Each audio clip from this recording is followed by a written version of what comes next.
Natureza elétrica da matéria. Descoberta dos elétrons e raios catódicos.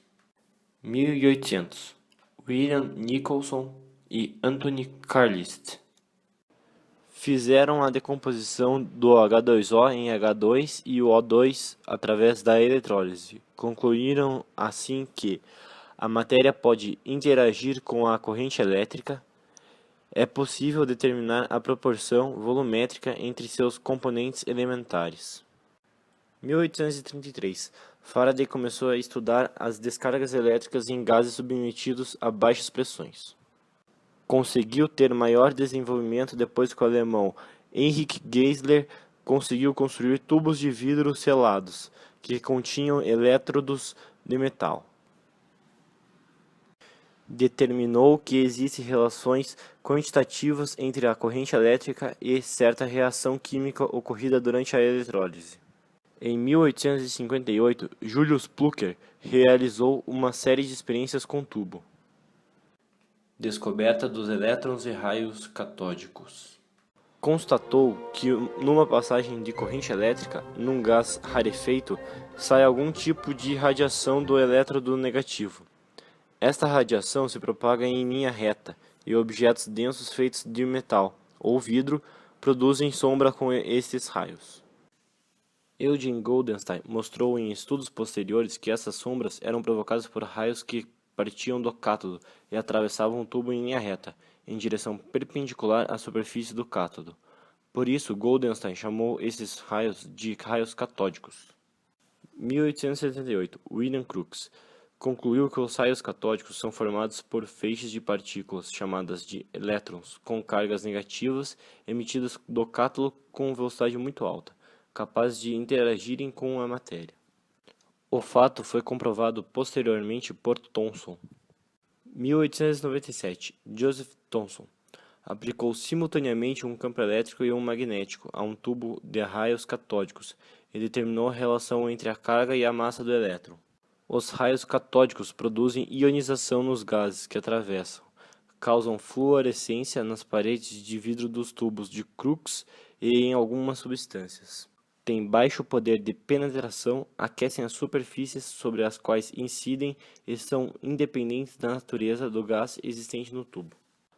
Mostrou que os raios são formados por partículas carregadas negativamente.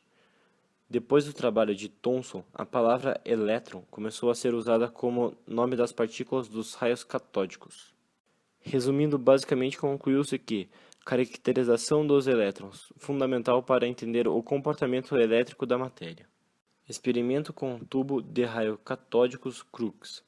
Sob alta voltagem e baixas pressões, o tubo produz raios luminosos que partem do cátodo para o ânodo. Provou que o átomo de Dalton não era indivisível. Permitiu medir a razão carga dividida por massa do elétron. Raios catódicos, construídos por partículas de carga elétrica negativa, elétrons, capazes de interagirem com a matéria. Os principais modelos atômicos são o de Dalton, de Thomson, de Rutherford e o de Bohr.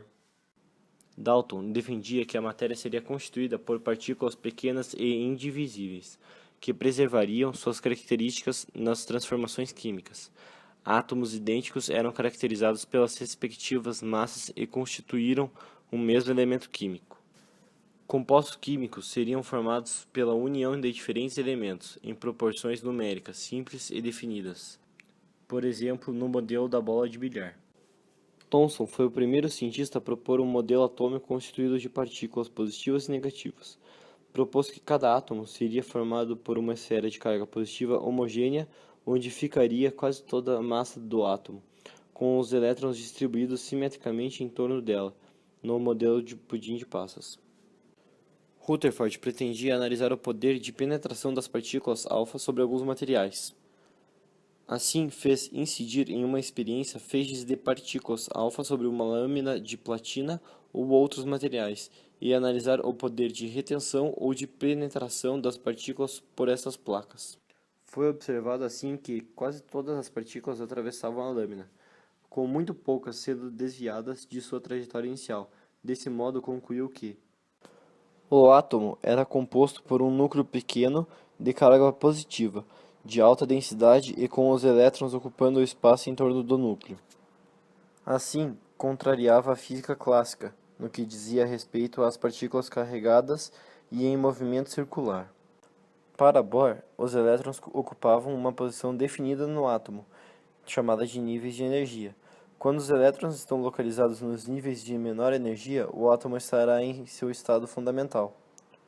Quando o elétron absorver uma certa quantidade de energia, ele é promovido para níveis mais altos, no chamado estado excitado do átomo.